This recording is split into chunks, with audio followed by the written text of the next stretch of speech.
Pul parasız insan eziyet çeker. Önüne karanlık, zilmetler çeker. Hayana geçsen de ne kersen, ne ker. Qapılar bağlanar üstüne sen. Hiç kes fikir vermez sözüne sen.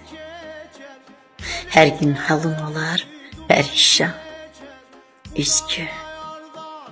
Bak, xoşbəxt göstermez əksini güzgün.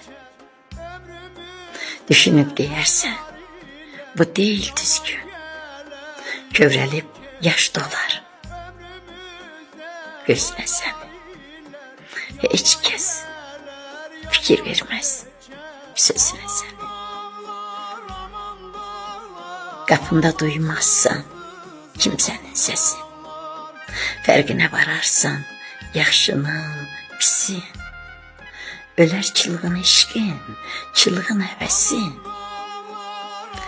Həsrət odu düşər izinə səni. Hiç kəs fikir verməz sözünə səni.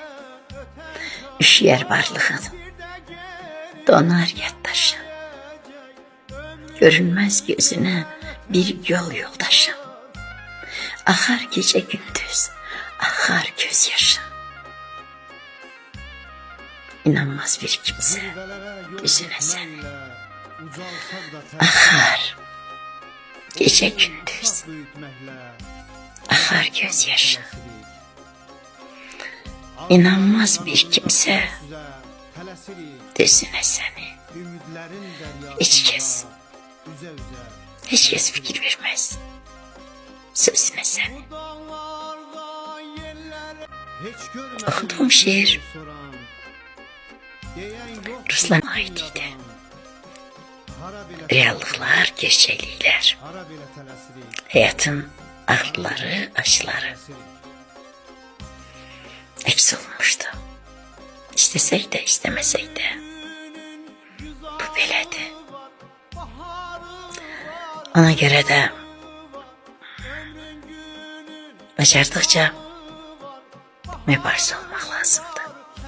Hayatı sevmek, severek yaşamak, canında can varken sabahını düşünmek, özüne bir gün, rüzgar, düzen kurmak.